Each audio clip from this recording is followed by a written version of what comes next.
Well, welcome. Thank you so much. Thanks for your patience. We wanted to give a couple more minutes as people were funneling in. So my name is Emily Loeb, and I'm the director of the Holocaust Center of Pittsburgh. And we're a program of the Tree of Life. For those of you who are new to our organization, we teach about the Holocaust and anti-Semitism with the goal of building a more civil and humane society. And we host a whole bunch of programs throughout the year to accomplish this, both with schools and community groups. And tonight's program is made possible by the Sylvia and Martin Snow Family Fund, who supports our generation programs, and also the Philip Chosky Foundation and the Allegheny Regional Asset District. Before we get started, I wanted to let you know that we have a few programs scheduled this summer. We typically don't do quite as many programs in the summer, but we do have one each month. We have tonight's event, then actually in a couple weeks, we're going to be co-hosting a program with Chabad and Stand With Us, where Ellen Tissenbaum, who's a Holocaust survivor, will be sharing her story. That will be at 7 p.m. at Chabad in Squirrel Hill. On August 6th at 6, we're going to be holding a program at Temple Emmanuel in the South Hills in Mount Lebanon to learn about the history of the Holocaust Memorial Garden that's there, that was created by a Holocaust survivor, Margaret Randall, in partnership with a daughter of survivors named Lynn Rubin, who will be talking about the development of the garden. And we also ask you to save the date for Thursday, September 10th, when we're going to be holding a conversation with local Holocaust survivor Irene Skolnick. So we are really happy that you're here with us for tonight's program. We will be watching a short film that was produced about Dan's parents by Seton Hill University's National Catholic Center for Holocaust Education, which is located up in Greensburg. And they're a good friend of ours and are co-hosting and co-sponsoring tonight's program. And then after the film, Dan and I will engage in a brief conversation and then open it up for Q&A from you. I also want to thank my fellow staff members who are here tonight, Julia Gattano and Christina Sahobi, and along with our volunteers, Eva and Patrick. So Daniel Stern, who's with us this evening, was born in Israel. And their family immigrated to America in 1957, landing in Brooklyn, where they stayed for 3 years, arriving with 1 suitcase each. They then moved to Easton, PA. Yeah? Some audience participants may be louder. Oh, thank you. I'm sorry that you couldn't hear it. Okay. So Dan's parents, him moved to Easton, PA, where his father got a job in a tannery. And then he received a comprehensive scholarship to attend the University of Pittsburgh, where he studied psychology and then joined the sociology department and earned a master's degree. He taught at Ohio University at the St. Clairsville branch, and he founded an executive search business after selling his company. He served as a consultant for many years before retiring. He currently serves as president of the Fox Chapel Rotary Club and is a member of the Fox Chapel Racquet Club, where he and his wife play tennis. And Dan has been married to his wife, Danielle, for 59 years, and they have 2 sons and 2 granddaughters. So with that, I'm going to start the video, and we'll watch. It's about 17 minutes or so, and then we'll open it up for questions.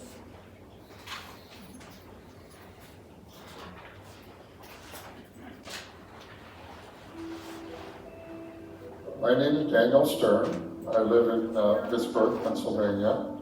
And this is a story of the harrowing escape of my 2 parents from Nazi-controlled Europe. My mother's name is Frieda Meyer, and she lived in Essen, Germany. And my father's name is Edward Stern, and he comes from Budapest, Hungary. My mother was the part of the family with 6 brothers and sisters, 2 parents, and unfortunately her 2 parents were sent off to Auschwitz, and her 4 sisters were sent to Treblinka. These are 2 of the Holocaust victims of Hitler's maniacal pursuit of all things Jewish in Germany and then later on in all of Europe.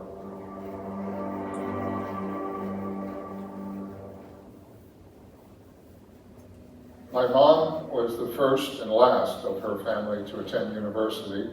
She went to the University of Heidelberg And in her second year of her pre-med program, the notorious brown shirts that Hitler had gathered around him broke into the university, broke into her classroom, took her by the hair, threw her out of the classroom, and then kept throwing her into the gate outside. No German student came to her aid. And I later found out as a teenager that she would suffer depression for most of her life, although as a teenager you don't really understand these things. So she ran home, and in tears she told her parents what happened, and they commiserated, of course. She said, "I have to leave here. I cannot stay in Germany, and you must come with me." But the reality, of course, was that the borders were already being closed by Hitler. It was very difficult to leave.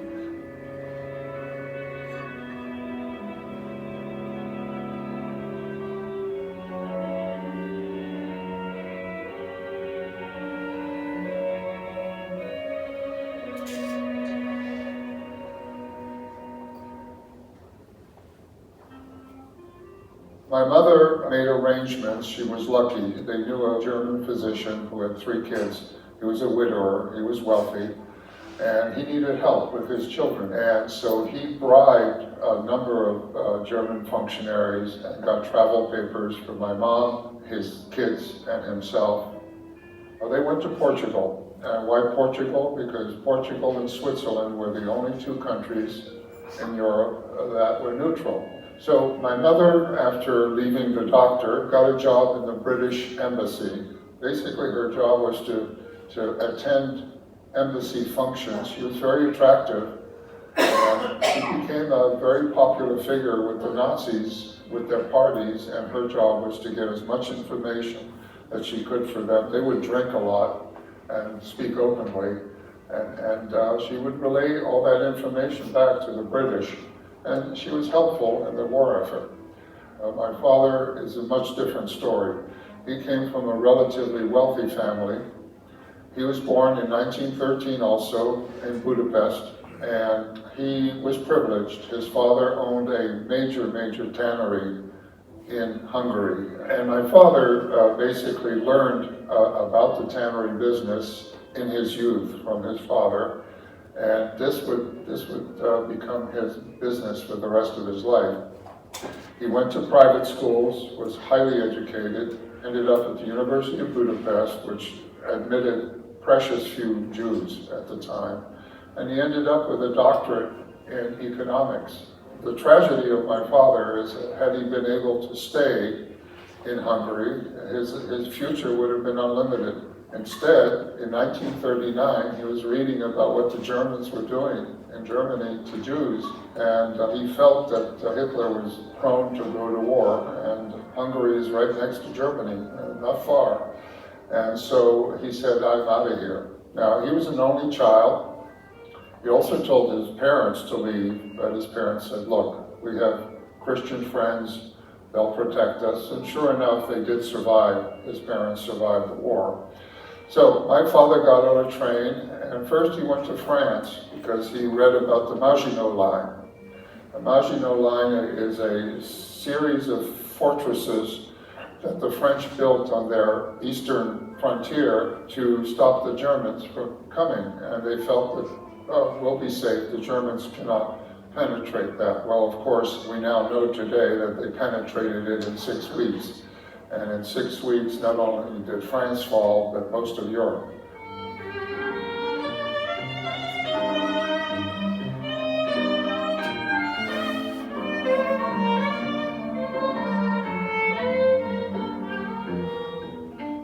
Luckily, my father did not stay in France. He felt very nervous about the Maginot Line, and he decided also to go to Portugal, again, because it was neutral. And he also gets a job in the British Embassy, and his job was to translate cables that came in from all over Europe and from the United States as well. My father was fluent in multiple languages. And one day at an embassy party, he meets my mother. And lo and behold, they fell in love, had a brief affair, and 4 months later, they were married in Portugal. They stayed a few more months with the British, but they asked the British to provide them with papers. because they had no papers. And the next place they were able to get papers to was to go to Mozambique, Africa. Why Mozambique, Africa? Because Mozambique was a colony of Portugal. And why Africa? Because they felt that Africa would be the furthest place away from Europe, and Europe was falling apart.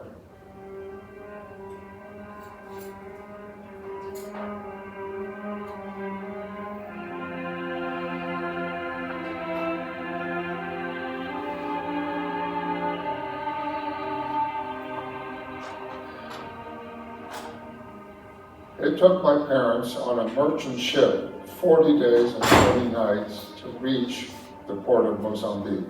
Mozambique is 5,100 nautical miles away from Portugal. And the reason that was such a harrowing and dangerous trip is because the U-2 boats of Germany were now controlling the Atlantic. And it had become basically a German lake. We have records that show that 2,800 ships were sunk in the Atlantic between 1940 and 1945, which is when my parents took that trip. And 30,000 sailors and civilians perished during that time, just in the Atlantic.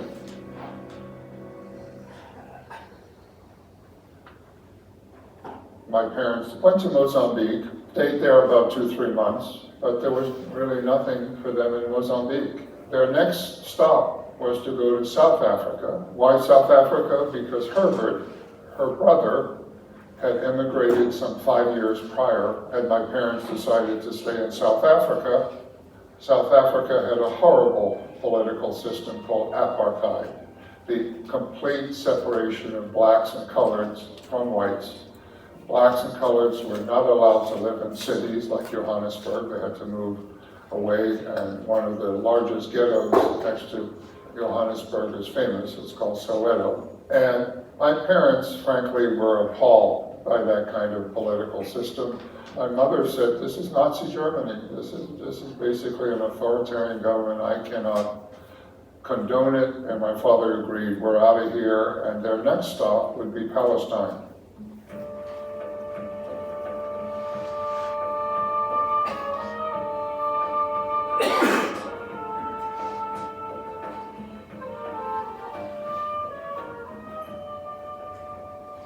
Now, why Palestine? 2 reasons. Palestine had become a mecca for Holocaust victims from all over the world. And the second reason was that my mother's sister, Esther, was there. They took a boat and landed in the port of Tel Aviv, where the British were in charge. This was the Palestinian mandate. The British were extremely anti-Semitic, especially their State Department. My parents were rejected from coming into Palestine and were sent to Cyprus, where most Jewish people that tried to get in were sent. And Cyprus had a camp, much akin to a concentration camp. Facilities were somewhat better, but not much better. And they had to stay there 6 months. Finally, after 6 months, my parents got into Tel Aviv and joined Esther. And yours truly was born July 4th, 1945. And so I stayed in Palestine for about 2.5 years, from 1945 to about 1947. There was constant warfare going on between the British, the Jews, and the Arabs. And there was a lot of instability. And so here my parents are in Palestine, and once again, war is coming, and they said, "We're not staying here," and now I'm part of their brood. So here we go with our 1 suitcase each. So what's next after Palestine? Well, my father had not seen his parents for 6 years. He found out that they had made it, he found out that they were alive, and so we go to Hungary. And we stayed in Hungary for about a year. It's the only time that I ever met my grandparents on my father's side, and it would be the last time. What's in Hungary for my parents? Well, my mother doesn't speak a word of Hungarian, that's number one. Number two, my father wanted to see if the tannery was still there. The tannery had been completely bombed, as was much of Budapest. And so my mother said, we can't stay here. And so the next logical place was for my father to go back to France. Why France? Because France was relatively open borders, number one. Number two, they have a substantial tannery business in France. He knew that, and he knew he could get a job. And again, this is the tragedy of my father. Here's this great intellectual with all his diplomas, and he has to go work for minimum wage in a tannery. This is a very sad story. We moved to a very humble apartment building. I still remember the address, 44 Boulevard Anatole France. The only good thing about Paris is that it was the only place in Europe, relatively, that had not been bombed. Even though Hitler had ordered his generals to burn it, they disobeyed the order. And my parents said, where's the opportunity? The opportunity is in the United States of America. That was their final Mecca. And I have to thank them because that final move was for me. They thought that I would have much more opportunity and they wanted to so-called chase the American dream. And so we got on a boat. Now I have to say that it took my father 7 years of lots of bureaucratic activity, 7 years to get papers to go to America legally. So we got on a boat, a cruise ship called the Liberté. And my first recollection of America is my father and mother waking me up at about 5 in the morning and taking me up to the ship's deck. And they said, we are going to cross the Statue of Liberty and we want you to see that. Eventually the Statue of Liberty was right in front of us and I saw my mother crying. She was very emotional about it. This was to be their last stop. And then as the boat approached New York, for the first time I saw skyscrapers. And so I had a big acculturation process to go through. I did not know a word of English. We moved to Brooklyn, took the subway, which is fairly new, and I have one story there. At the end of the subway was a poster, and there was a man squatting down with a mask and a glove, and I said to my father in French, qu'est-ce que c'est ça? And of course he had no idea, no clue.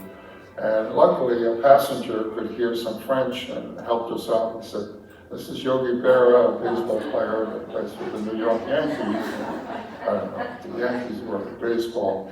And so these are all the things I had to learn. The fact that my parents survived was a bit of a miracle, and of course I would not be here had they not survived that particular trip. So this is part of their harrowing trip from place to place, from Portugal to Mozambique, Mozambique to South Africa, South Africa to Palestine, Palestine to Hungary, Hungary to France, each time with one suitcase to their name, and finally their final stop in the United States of America. I was naturalized at the age of 18. Previous to that, the only document I had, state-wise, in terms of belonging to a country, was my birth certificate, which is in Hebrew.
So, thank you all for being here, and that video is really wonderful. We're really thankful to our friends at Seton Hill.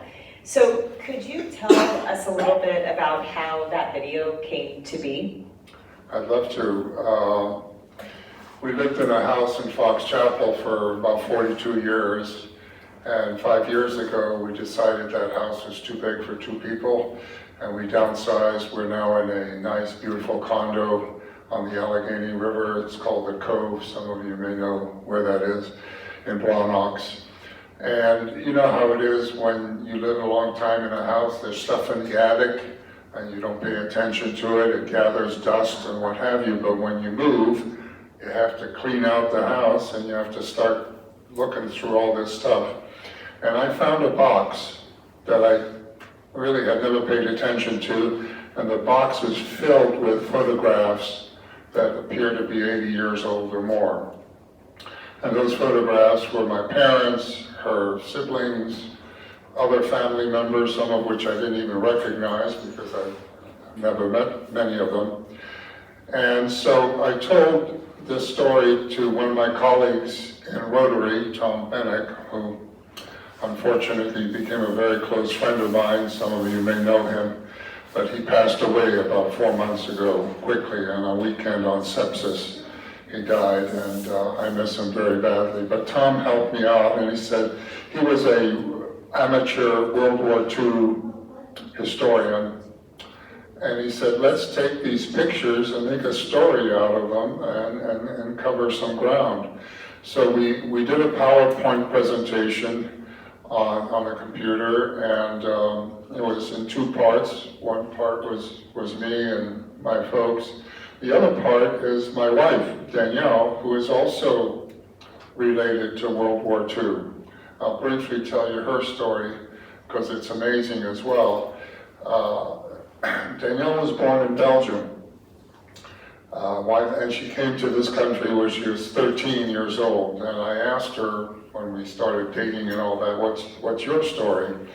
And she said, my father, Captain Bill Cochran, was drafted right after finishing his engineering degree at Carnegie Mellon University. It was Carnegie Tech in those days. And they drafted him right away, and within 6 months, he was at the Battle of the Bulge in the Ardennes Forest. Well, the mother of my bride and her family had a home in Belgium, in Brussels, but they moved to the Ardennes Forest in their farmhouse, thinking they'd be safe there. And of course, the irony was that they ended up in the middle of one of the great battles of World War II. Surprisingly, they all survived, but my father and his platoon found that farmhouse and asked Betty, Danielle's mother, whether they could stay in the barn for a couple of days just to rest up. Well, Betty not only made them welcome, but she started cooking for them. Well, Betty's an incredible cook. And suddenly these guys are no longer eating Spam, they're eating, pigeon and duck and, okay. So Bill fell in love with Betty. And it was a brief affair, obviously. The war went on and he went on to blow up bridges. His job was to blow up bridges before the Germans could cross and things like that. He got the Silver Star, by the way, with clusters. So he's a war hero. And so, long story short, he goes back to the United States, sends letters to Betty. Betty, I love you, you must come, I want to marry you, blah, blah, blah. And Betty becomes a war bride. And she comes here, but the experiment did not take. Betty is a real Belgian and didn't quite like Aliquippa. Going from Brussels to Aliquippa doesn't work. But shortly after the wedding, she got pregnant. So she immediately went back to Belgium on a boat. And Danielle was born in Brussels. She's now 2 years younger than me, so 1947 versus 45. And 13 years later, Betty comes back here, remarries Bill. It's a crazy story. But, so she goes to Fox Chapel High School, learns English, just as I had to learn English. And she still has a bit of an accent, which people tell me I no longer have. And I met her at Pittsburgh. She was teaching advanced French. Her mother was teaching at Pitt. She got Danielle a job during the summertime teaching French to French teachers. And long story short, I come down the elevators at Babbo, one of the circular towers. I'm going for a coffee, and if I had not gone down there for a coffee, I would have missed this group talking French with this beautiful woman in the middle. And so I hung around, and I introduced myself after people left. And the rest of the story is we've been married wonderful 59 years. Next year is 60th anniversary. You're all invited. We're going to do a big party. So after the PowerPoint presentation with Tom, Seton Hill, which is one of 32 Holocaust centers throughout America, who knew that? Catholic institutions having Holocaust centers, God bless them. And they invited me to come down, and they said, we would like to turn your PowerPoint presentation into a video. That's what you saw, and that's basically the story there. Wow. That's a great story. So I definitely want to leave time for questions, because I'm sure we're going to have a lot. Please. I thought that one of the most interesting things that I picked up on in the video is this very brief moment where you talk about your mother being a spy. And I was wondering if you could speak a little bit more about that, or if she ever shared stories about things that she learned, but that's quite a little nugget you put in there. It's quite a nugget, and let me tell you a little bit of my mother. Unfortunately, my mom, between the trauma of being dragged out of the university by her hair and being assaulted by the brown shirts, on top of that she had the trauma of her family being eviscerated at Auschwitz and Treblinka. She suffered all her life with PTSD, but those diagnoses had not been made in those days. Nobody knew, and certainly I as a teenager, but trying to get information from my mom was very, very difficult. She hated to talk about the war times and what have you, but I did get from my father that story that she was assigned by the British Embassy to go to the German embassy and other embassies where the Germans, Portugal was totally open.